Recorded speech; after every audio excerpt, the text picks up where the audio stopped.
Bom dia. Prazer para mim.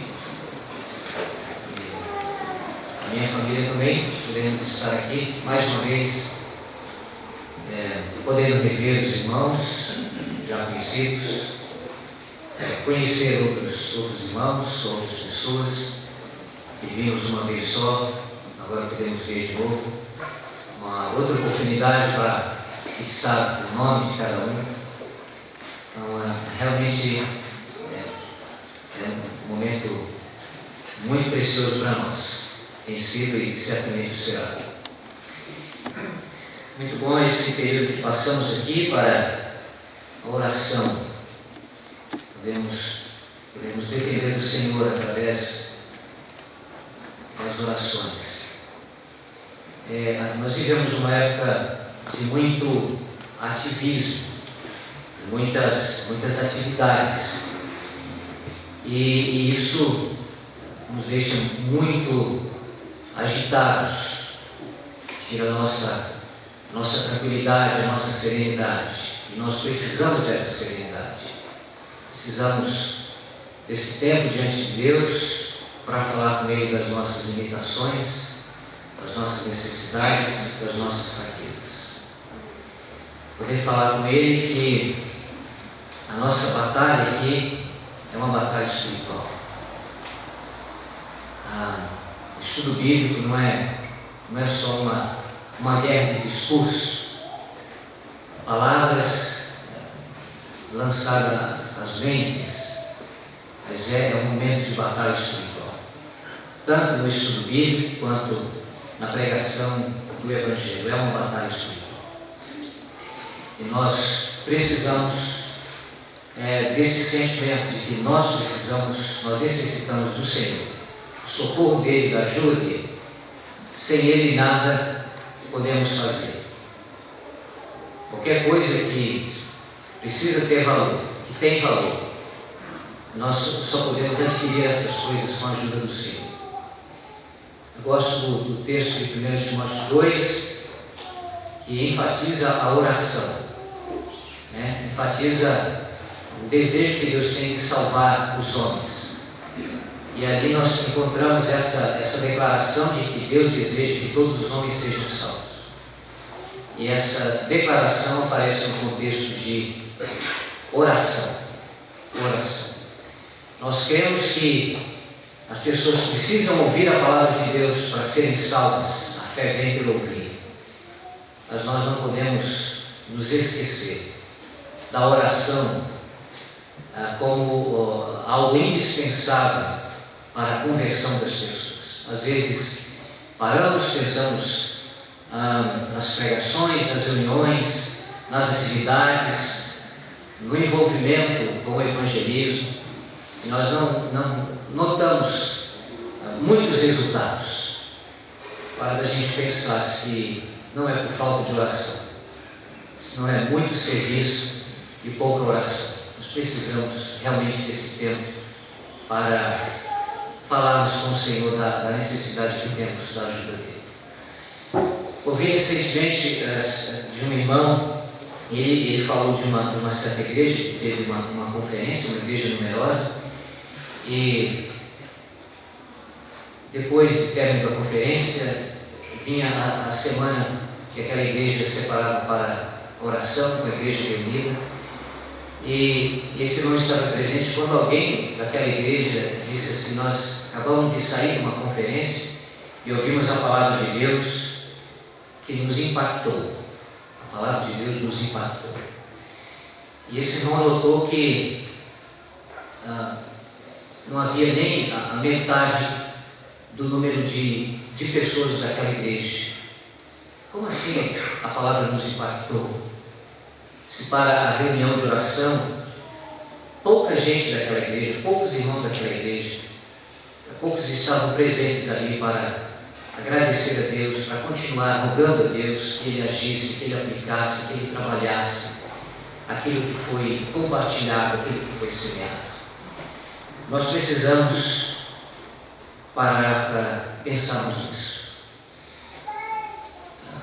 As nossas atividades, o nosso ativismo será estéril, muito serviço sem valor, se o Senhor não nos acudir. Nós precisamos falar com Ele em oração sobre as necessidades que temos da ajuda dele. Concordo comigo, que ontem disse que é um peso muito grande, estar aqui na plataforma para compartilhar a palavra de Deus. Você pode ter certeza disso. Então, continuem orando por nós, ouvimos, nós não duvidamos disso, que a igreja, as igrejas estiveram envolvidas em oração para que Deus conduzisse a realização dessa conferência bíblica. Que essa consciência de dependência continue durante o tempo que vamos passar aqui. Os irmãos, as irmãs continuem em oração, no espírito de oração, e que esse tempo que vamos passar aqui seja realmente um tempo proveitoso, um tempo solene, um tempo de reflexão, já que estamos separados da agitação lá de fora. Que o Senhor, é a nossa oração, crie uma esfera, um ambiente de temor, de reverência, que a palavra de Deus, a palavra dele venha tocar realmente no nosso coração e nos tirar da ortodoxia sem vida. Nós vamos ver nessa manhã em Mateus capítulo 6.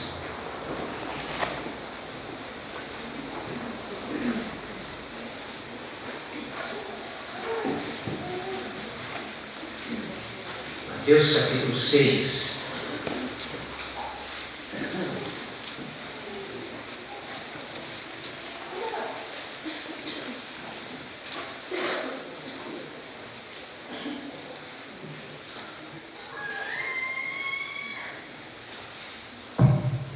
Versículo 24.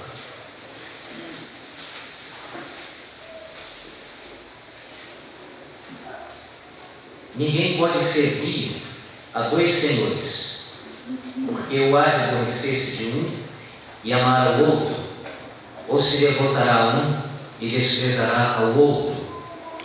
Não podeis servir a Deus e às riquezas.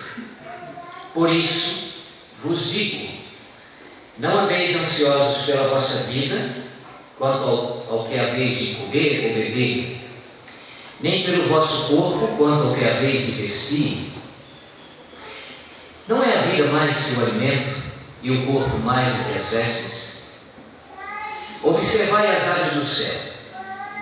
Não semeiam, não colhem, nem ajuntam em celeiros. Contudo, vosso Pai Celeste as sustenta. Porventura não valeis vós muito mais do que as aves? Qual de vós, por ansioso que esteja, pode acrescentar um côvado ao curso da sua vida? E por que andais ansiosos quanto ao vestuário? Considerai como crescem os lírios do campo. Eles não trabalham, nem fiam. Eu, contudo, vos afirmo que nem Salomão, em toda a sua glória, se vestiu como qualquer deles.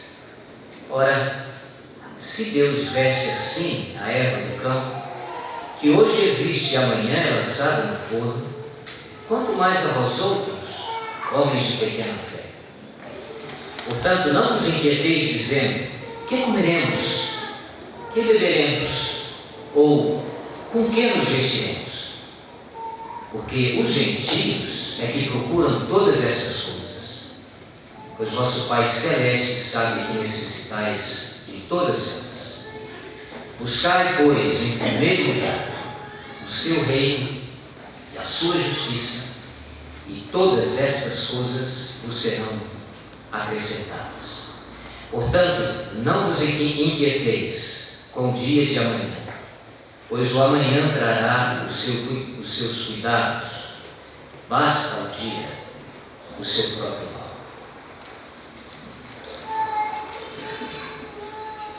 Um dos nossos irmãos orou citando na sua oração que acompanhamos as dificuldades do tempo em que vivemos. E eu fico a pensar, quando vem à minha mente essa questão dos últimos tempos e das dificuldades que foram citadas pelo irmão, se todos aqueles que confessam o Senhor Jesus como Salvador têm essa consciência, a mesma consciência que o irmão manifestou através da sua fala, da sua oração, a mesma consciência que outros também têm e demonstram no momento das suas conversações, será que todos nós, será que é unânime entre nós essa consciência de que nós temos vivido em tempos trabalhosos, em tempos difíceis, em tempos de dificuldades? Fico a pensar nisso. E gostaria de ter certeza de que todos nós que já pertencemos a Deus e cremos no Senhor Jesus, saber que todos nós temos essa consciência.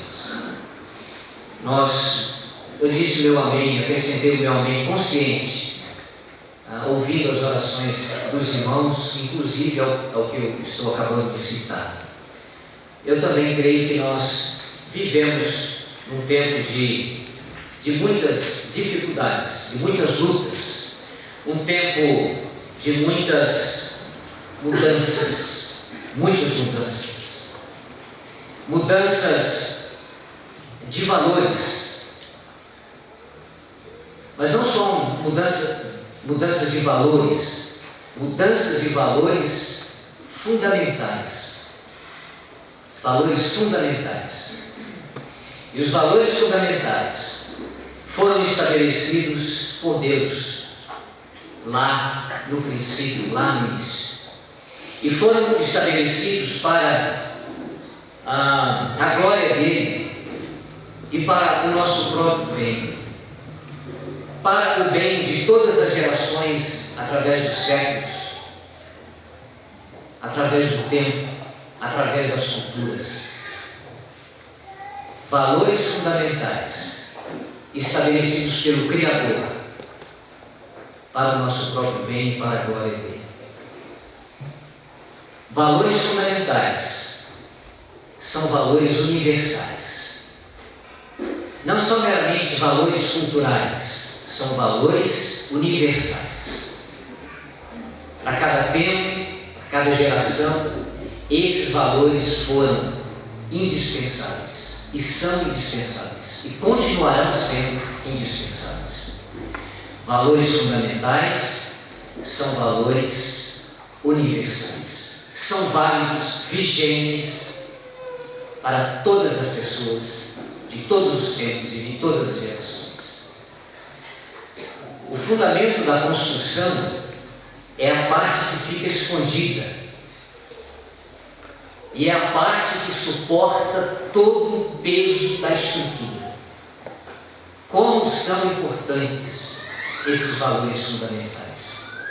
E nós temos visto diante dos nossos olhos a perversão, a inversão, a depreciação e o abandono de valores que Deus estabeleceu na sua palavra. Gosto também, quando penso nesse assunto, do Salmo 11, versículo 3, e Davi escreveu assim: ora, destruídos os fundamentos, que poderá fazer o justo? Destruídos os fundamentos, que poderá fazer o justo? Eu não consigo tirar outra conclusão senão a que o justo, o compromisso do justo é com as coisas fundamentais. As coisas fundamentais precisam ser trabalhadas, amadas, defendidas pelos justos. Claro que todos os valores precisam ser preservados, difundidos. Vós sois o sal da terra, o sal que preserva os valores. Vós sois a luz do mundo, a luz, discernimento, instrução, esclarecimento, preserva, difunde, divulga. A igreja é coluna e baluarte da verdade. Mas eu gosto especificamente desse versículo. Ora, destruir os fundamentos, que poderá fazer o justo? O compromisso do justo com as coisas fundamentais. Agora, irmãos, se essas coisas fundamentais forem pervertidas, depreciadas, esquecidas, que poderá fazer os justos?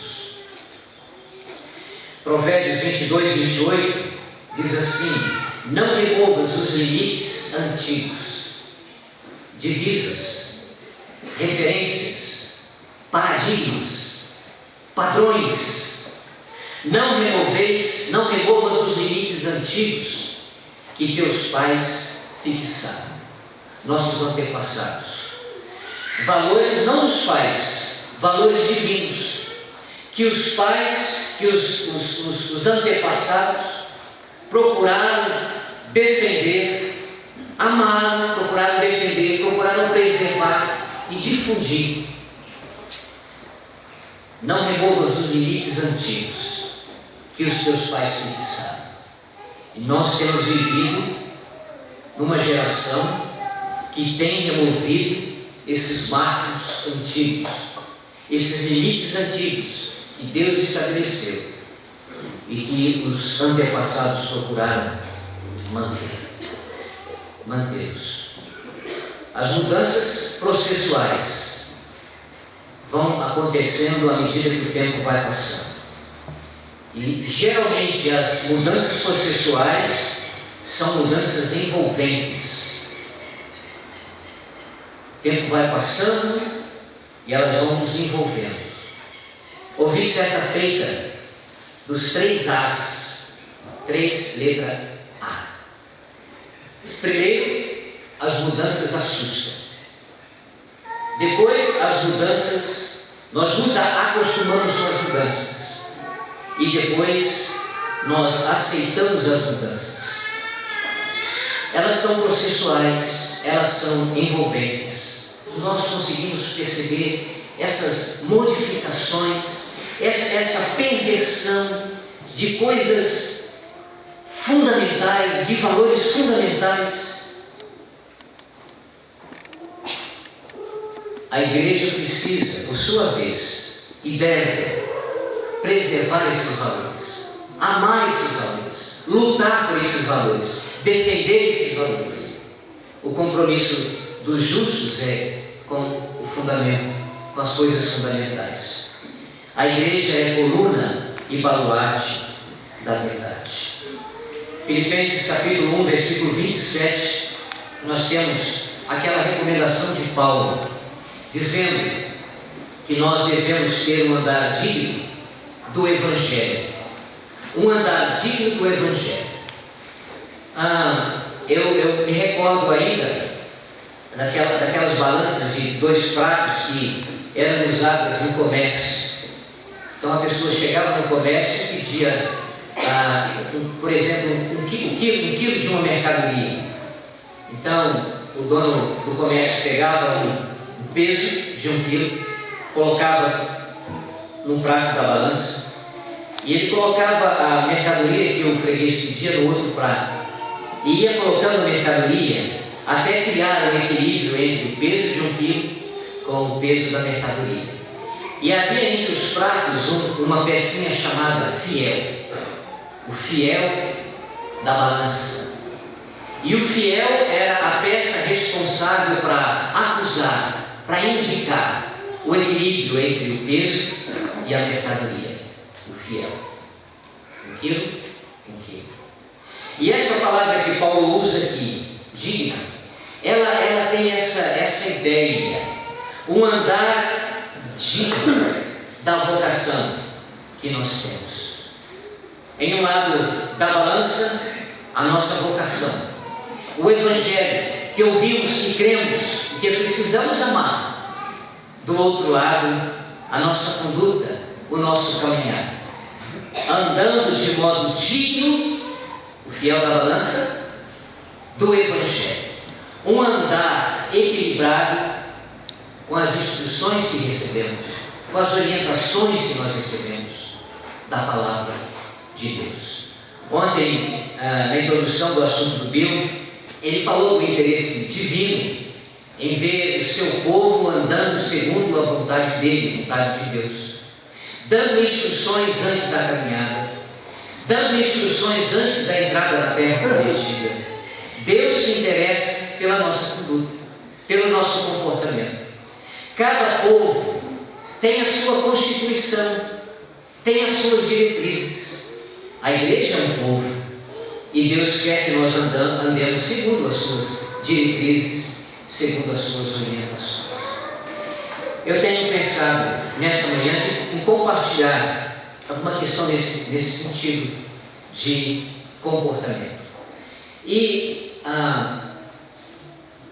todas essas mudanças, de modo bem superficial, eu me esforcei aqui para compartilhar com vocês, começa no versículo 24, quando o Senhor Jesus disse: ninguém pode servir a dois senhores, porque ou há de aborrecer-se de um e amar ao outro, ou se devotará a um e desprezará ao outro.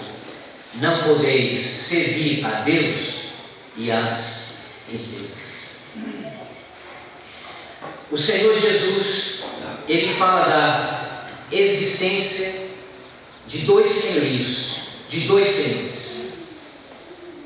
E ele aponta, dizendo: Deus é um desses dois senhores. E o outro senhor é a riqueza, são as riquezas. Deus, um desses senhores, é apresentado no texto que lemos. Talvez a gente tenha tempo para falar sobre isso durante as oportunidades que teremos. Ele é o conhecedor de todas as coisas. No versículo 32, na segunda parte desse versículo: pois vosso Pai Celeste, depois de dizer, de citar os gentios, no versículo 32, e os gentios são aqueles que não conhecem a Deus. É a melhor explicação para mim que a Bíblia dá sobre os gentios. Não conhecem a Deus. E no versículo 32, o vosso Pai Celeste. Os gentios são orfanados de pai. Eles não têm um pai. Eles têm um Criador. Mas falando aos discípulos, o Senhor Jesus disse: vosso Pai Celeste sabe. Queria destacar isso aqui. Esse Senhor, que além de ser Senhor, é o nosso Pai. O Pai daqueles que creram no Senhor Jesus. Aqueles que pela fé receberam uma filiação divina. O Senhor é o nosso Pai Celeste que sabe que necessitais de todas elas. Esse Senhor, nosso Pai, Ele é o doador do suprimento necessário para a nossa sobrevivência. Qual de nós pode duvidar disso? Que Deus é o doador de todo o suprimento necessário para a nossa sobrevivência? E essas palavras foram pronunciadas pelo Senhor Jesus. Versículo 33, a parte B desse versículo: e todas estas coisas vos serão acrescentadas. Todas estas coisas, as coisas que são necessárias, que foram citadas pelo Senhor Jesus aqui no contexto, todas estas, não todas as coisas que nós achamos que necessitamos, mas todas as coisas que Ele disse que nós precisamos. E todas estas coisas vos serão acrescentadas. É um Senhor que doa o suprimento necessário para a existência, a subsistência dos seus filhos, dos seus servos. Ele é apresentado aqui também como sustentador da criação. Ele não somente cuida dos filhos, ele manifesta também o seu cuidado na criação. E o Senhor Jesus cita a forma como o Senhor Deus cuida dos pássaros, das aves do céu. Ele cita também os lírios no versículo 30. Os lírios são criados, são vestidos pelo nosso Pai Celeste. Então ele é conhecedor de todas as coisas. Ele é aquele que supre-nos de todas as nossas necessidades. Ele é o sustentador da criação. Ele é também o Senhor onisciente. Um dos versículos que lemos, ele conhece todas as nossas necessidades. Ele sabe de todas as coisas. Já paramos para pensar nisso? O nosso Pai, o nosso Deus, e que deve ser o nosso Senhor, Ele tem todas essas qualidades. Já paramos para pensar nisso? O Pai Celeste dos discípulos conhece, supre, controla todas as coisas, sabe de todas as coisas. Há porventura algum motivo que seja razoável para o cristão recusar o senhorio do Senhor Jesus, o senhorio de Deus sobre a sua vida? Existe porventura um motivo razoável que possa dar ao discípulo o direito de desconfiar e de rejeitar o senhorio de Deus sobre a sua vida? Com tantas demonstrações, e quantos de nós não só vemos, mas desfrutamos a presença de Deus, o suprimento de Deus, o conhecimento de Deus, a assistência divina na nossa vida, no nosso dia a dia, no nosso cotidiano? Esse que é apontado no versículo 24 como sendo um dos dois senhores, ele é digno de comandar a nossa vida, de controlar a nossa vida, de nos dirigir em todas as coisas. E nós não temos nenhum sequer direito para recusar o senhorio de Deus sobre a nossa vida, sobre a nossa conduta, sobre a nossa existência. O outro Senhor é chamado aqui de riquezas. Não podeis servir a Deus, não podeis servir a dois senhores, porque ou há de aborrecer-se de um e amar o outro, ou se devotará a um e desprezará o outro. Agora ele vai dizer: não podeis servir a Deus e o outro Senhor, as riquezas. Na minha tradução, na tradução que eu estou usando, riquezas, me parece que na corrigida, mamon. A palavra original usada pelo Senhor me parece que é mamonás. Então a corrigida faz como que uma transliteração, mamon. A atualizada, eu estou usando, traduz riquezas. Então esse segundo Senhor é mamon. E em última análise, mamon está ligado a muitos males. Diferentemente do nosso Pai Celeste, diferentemente do nosso Deus, Criador e sustentador de todas as coisas, mamonás, é o Criador de muitos males, de todos os males. Existe, olhando para essa expressão, uma tendência natural de considerar Mamon como apenas sinônimo de dinheiro. É uma tendência natural, pelo menos é uma tendência minha. Quando passaram por esse versículo, pensar que mamon,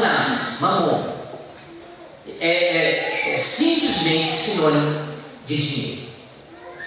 Será que está correto pensar assim? Será que eu terei de evitar contato ou posse de dinheiro se eu quero servir ao Pai Celeste? Será que é isso que o Senhor Jesus está querendo dizer? Será que o cristão terá de fazer voto de pobreza se ele quer servir ao Pai Celeste e aceitar o senhorio dele sobre si? Afinal, o que é mamon? O Senhor Jesus coloca mamon como um opositor e um concorrente de Deus. Mamon é um opositor e um concorrente de Deus. Se você ama mamon, você se aborrece de Deus. Se você ama Deus, você se aborrece de mamon. Se você se devota a mamon, você despreza Deus. Se você se devota a Deus, você despreza mamon. Mamon é colocado pelo Senhor Jesus como um opositor e concorrente de Deus. Mamon é alguma coisa que disputa com Deus, disputa com o Pai Celeste o nosso serviço, a nossa energia, as nossas prioridades, a afeição do nosso coração, a nossa disponibilidade. Mamon é um concorrente de Deus e ele quer tomar o lugar de Deus na nossa vida, na nossa conduta, no nosso procedimento.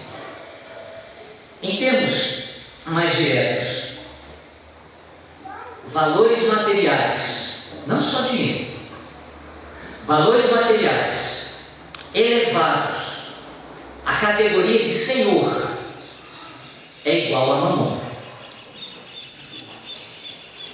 Mamon é a personificação da riqueza.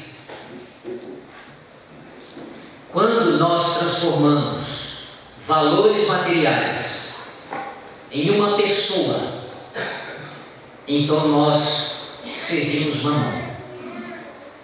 Existem outras palavras na Bíblia, vamos encontrar várias referências, né? A palavra riqueza, mas no sentido de abundância, de sobra, de fartura. Mas mamon não. Me parece que 4 referências tão somente. E é essa atitude de transformar algo em alguém.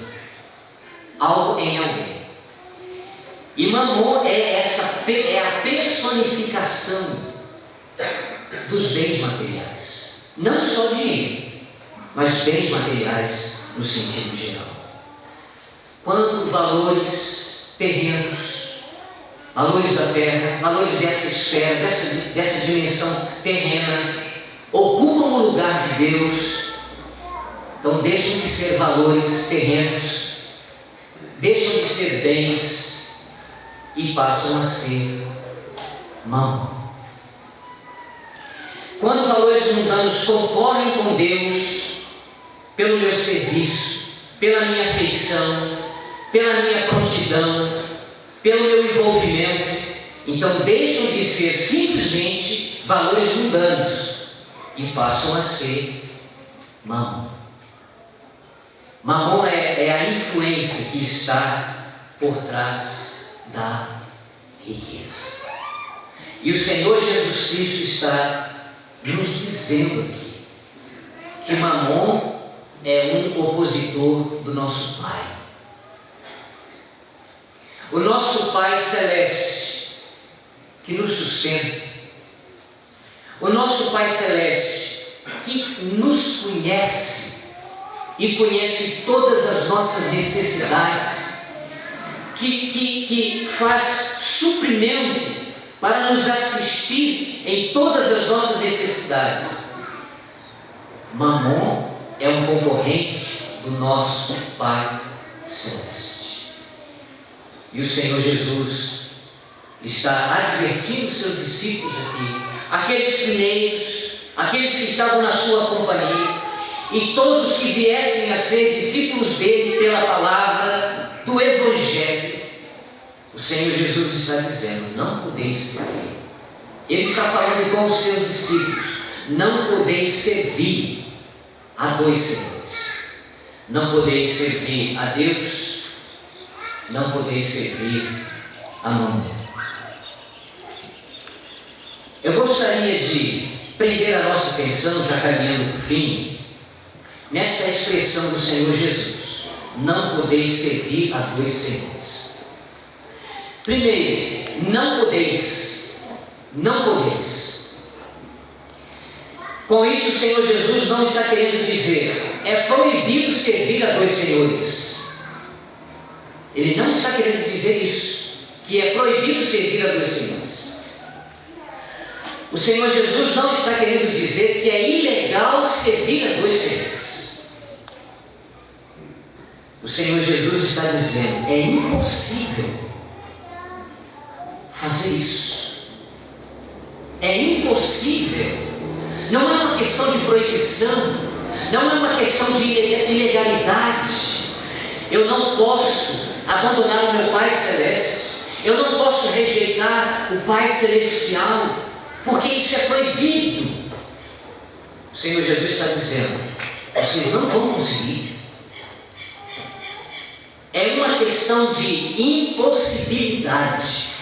Não podeis servir a dois senhores.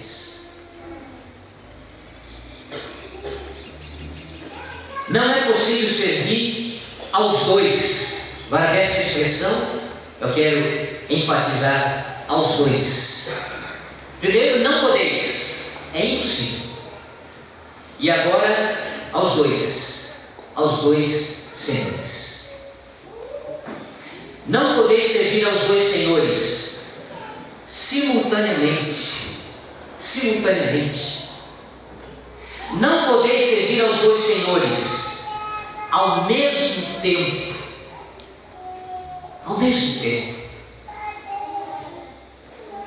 A relação do servo apresentada pelo Senhor Jesus aqui com os dois senhores é uma relação de amor e ódio. Não tem como equilibrar. Eu vou servir a Deus 50% e eu vou servir a Mamon 50%. Ao mesmo tempo, o Senhor Jesus está dizendo: não podeis fazer isso. Simultaneamente não podeis. A relação do servo com os dois senhores é amor e ódio. E ele deixa isso claro. Porque ou há de aborrecer-se, certamente o Pai Celeste ficará aborrecido ao ver que um dos seus filhos rejeita o seu senhorio. Mas o Senhor Jesus está dizendo que é um aborrecimento no coração do servo, do discípulo. Ou há de aborrecer-se de um e amar o outro. A relação de amor e ódio. Aborrecer-se de um e amar o outro. Ou se devotará a um e desprezará ao outro. Quando dois senhores se opõem entre si, como o Senhor Jesus nos apresenta aqui, nenhum homem pode servir a ambos ao mesmo tempo, não. Servir a um vai excluir definitivamente, categoricamente, o outro senhor. Na melhor das hipóteses, pode acontecer o seguinte: alguém que confessou a fé em Cristo, esteve envolvido por algum tempo,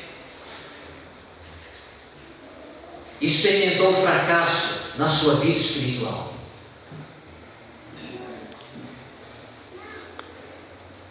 mas foi despertado para um avivamento, foi despertado para uma nova realidade.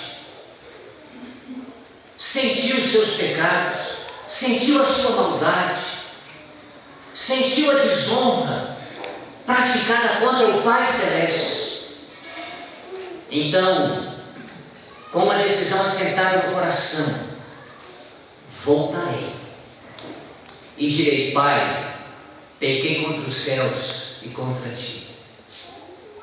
Já não sou digno de ser chamado teu filho, mas faz-me como um dos teus trabalhadores. Estou citando as palavras do Senhor Jesus na parábola do filho pródigo. Então, alguém que confessou a fé, que experimentou o fracasso na vida cristã, na vida espiritual, perdeu tempo, perdeu oportunidades, mas agora é despertado no coração quanta maldade minha, então experimenta um reavivamento, um contato com o Pai Celeste, um período de fracasso espiritual, primeiro, depois uma outra experiência, e agora volta para a comunhão com o Pai Celeste.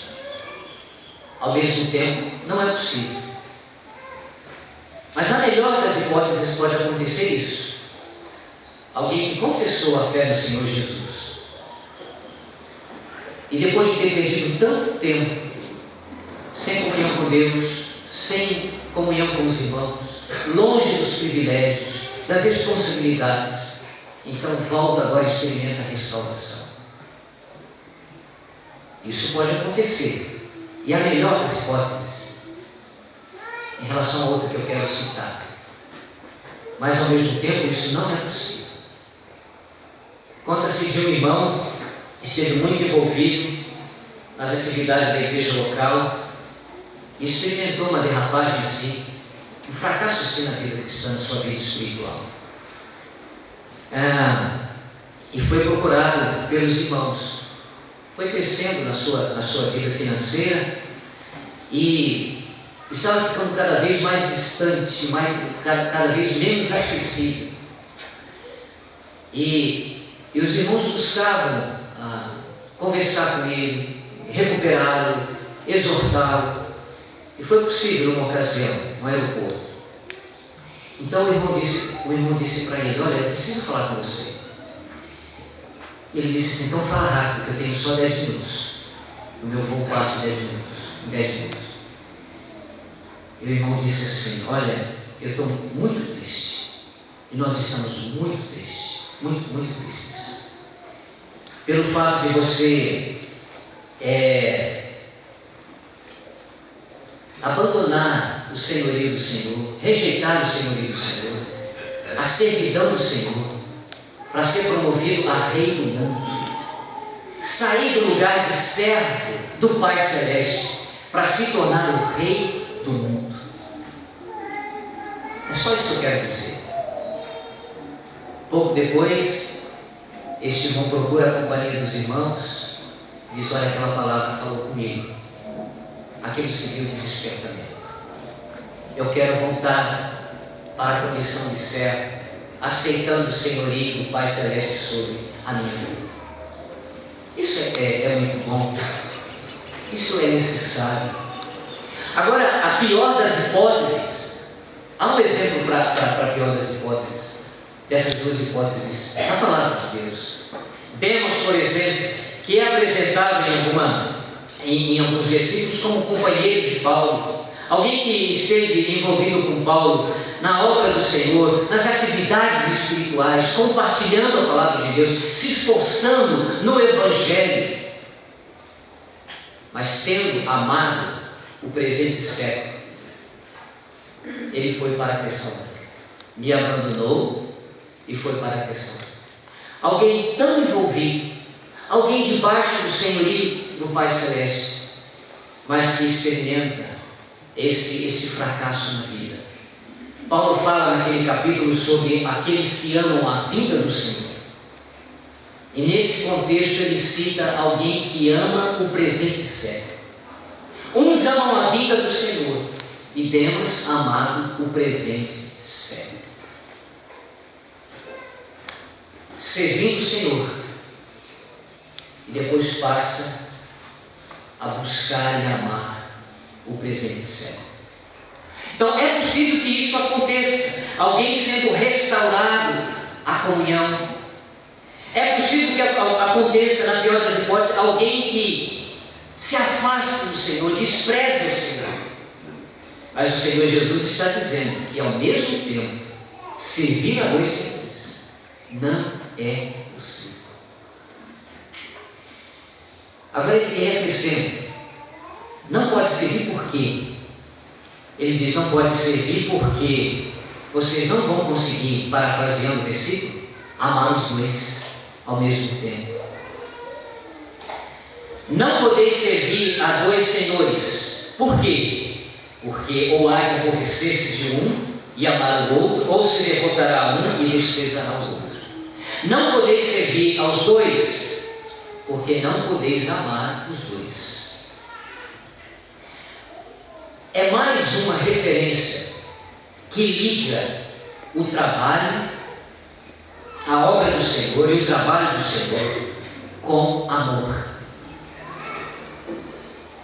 É mais uma referência que faz essa associação da obra do Senhor com amor ao Senhor. Servir ao Senhor com amor. Servir ao Senhor com amor. Não pode servir a dois senhores, porque você vai amar um e vai desprezar o outro. Você vai se devotar a um e não vai se devotar ao outro Senhor. O seu coração estará com quem você mais valoriza. Mamon é prejudicial para o evangelismo. Nós temos uma parábola que o Senhor Jesus Cristo propõe, a parábola do semeador, que saiu a semear e se deparou com 4 tipos de solo. E uma daquelas 4 partes caiu em um terreno com espinhos. E o Senhor Jesus Cristo disse, aquela parte da semente que caiu entre os espinhos representa as pessoas que ouvem a palavra, que ouvem o Evangelho, mas os cuidados do mundo e a fascinação da riqueza não permite que essa palavra frutifique.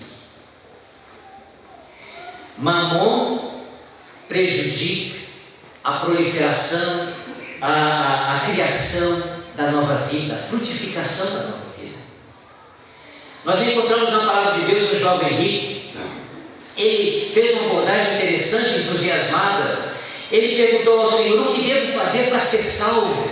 Uma abordagem inicialmente entusiasmada. O que eu devo fazer para ser salvo? O Senhor Jesus disse, você conhece os mandamentos? E ele cita os mandamentos que falam da responsabilidade minha em relação ao meu próximo. Você conhece esses mandamentos? Ele disse, eu sou perfeito nesses mandamentos. Então vamos testar a sua perfeição. Vai, vende tudo que você tem, dá aos pobres, depois vem e segue-me. E aquele rapaz que aborda o Senhor inicialmente entusiasmado, diz o Evangelho, que saiu contrariado por ser dono de muitas propriedades. Mamon impediu que aquele homem experimentasse a salvação no Senhor Jesus Cristo e do Senhor Jesus Cristo. O Senhor Jesus olha dentro dos olhos daquele homem e vê uma alma embaraçada numa teia de renda negra, de duplo interesse. Por um lado, o que devo fazer para ser salvo? Por outro lado, ele era dono de muitas propriedades. Ele amava, na verdade, Mamon. E ele não aceitou o Evangelho proposto pelo Senhor Jesus. Poucos dias visitamos uma colega lá de Santo Amaro, colega de uma irmã que trabalha na creche, e ela está muito apavorada, com a sensação de que não vai viver muito, com a sensação de que ela precisa ser perdoada, com a sensação de que ela é pecadora e ela precisa da salvação. Então nós fomos visitar, conversamos bastante. Achei interessante essas palavras colocadas por ela. E aí? O que você vai fazer? Perguntamos para ela. E ela ficou calada. Eu perguntei para ela, me permita perguntar, tem alguma coisa lá fora, no mundo, que te dá prazer, que você ama, e você tem medo de perder? Ela falou, tem. É por isso que uma pessoa que está convivendo com esse temor, sou pecadora em muitos pecados, preciso de perdão, posso não ir muito longe, mas ainda não tomou essa decisão tão importante, inadiável, para ontem, de crer no Senhor Jesus para ser salvo. Então nós podemos apontar para ela, essa é a razão da tua demora. Você está amando algo lá fora e não tem lugar para o Senhor no seu coração. Não tem como servir a dois senhores ao mesmo tempo. Recentemente, visitando uma localidade, encontrei um irmão que tinha visto há muito tempo, passou por Santo Amaro certa feita, compartilhou conosco alguns pensamentos baseados na palavra de Deus. Então eu o encontrei depois de muitos anos, me parece que 10 anos. E aí, como é que você está? Perguntei. Ele disse, olha, há muitos anos fora da comunhão, sem comunhão com o Senhor. Sei das minhas responsabilidades, sei do meu pecado, conheço o meu fracasso, mas eu tenho me sentido muito fraco, muito fraco. Então ali numa conversa muito amistosa, eu perguntei para ele, tem alguma coisa lá fora que te dá prazer? A mesma pergunta agora com o crente. Tem alguma coisa lá fora que te dá prazer? Ele disse, tem. Eu falei, é por isso que você está se sentindo fraco. Qual de nós é mais forte que você? Todos nós somos fracos, convivemos com fraquezas. A diferença é a prioridade do coração. Então aquele que confessou a fé em Cristo, conheci há alguns anos, agora vários anos depois, está longe do Senhor, porque lá fora tem uma coisa que ocupa o seu coração.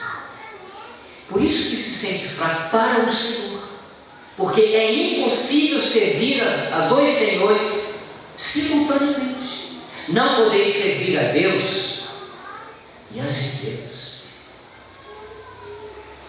A reabilitação de Pedro, depois do seu fracasso, o Senhor Jesus faz uma abordagem. Pedro, amas-me mais do que esses? Você me ama? Então, depois de fazer essa pergunta 3 vezes, o Senhor disse, apacenta as minhas ovelhas, apacenta os meus cordeiros. Mas antes de falar de serviço, o Senhor pergunta, você me ama? Os dons espirituais são apresentados, capítulo 12, o capítulo 14, o uso dos dons, o capítulo 13, o amor. Os dons devem ser usados no contexto de amor. Dons sendo usados para o benefício alheio, o benefício do próximo.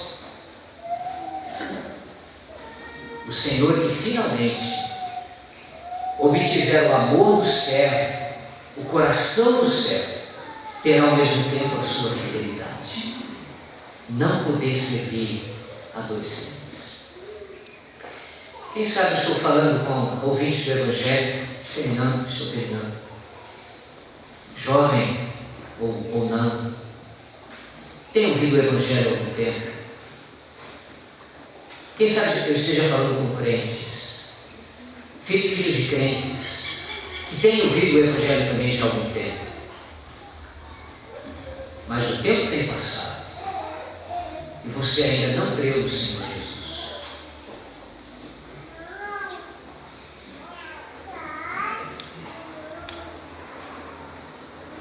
Teve a ocasião de eu encontrar a minha mãe chorando por mim, por causa da minha vida, por causa da minha conduta.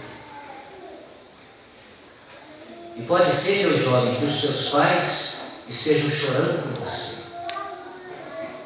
Você conhece o Evangelho, você tem ouvido o Evangelho, mas você não consegue crer no Evangelho.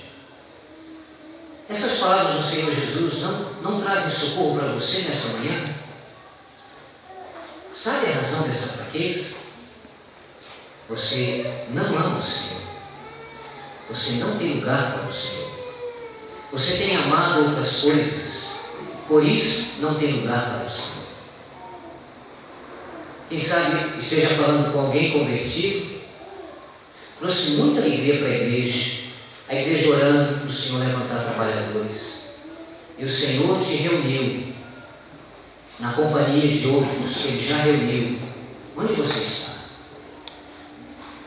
E a igreja viu aquilo com muita alegria, com muito entusiasmo, muita expectativa. Foi criada uma grande expectativa da liderança da igreja. Vai nos ajudar. Mas o tempo está passando e você não se prontifica. Essas palavras do Senhor Jesus não podem te socorrer nesta manhã? Não é possível servir adolescentes. Ou você vai amar a um e odiar o outro, ou se devotar a um e desprezar o outro. Eu sentia muito quando via minha mãe chorando por mim. Mas hoje, a tristeza maior é saber que não amava o Senhor. Por isso não tinha lugar para Ele. Isso não toca o teu coração? Isso não fala com você? Isso não esclarece a tua mente? Você não está na presença de Deus. Você não tem comunhão com Deus, porque o teu coração é de um inimigo de Deus.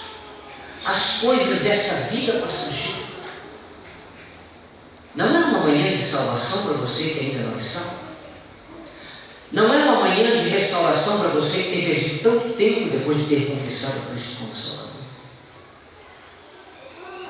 Que essas verdades possam nos despertar, possam falar ao nosso coração, e que esse tempo que vamos passar aqui possa ser um tempo de refrigério, um tempo de despertamento, um tempo de confrontação, que traga glórias para Deus, que traga também bem-estar espiritual para nós. Amém.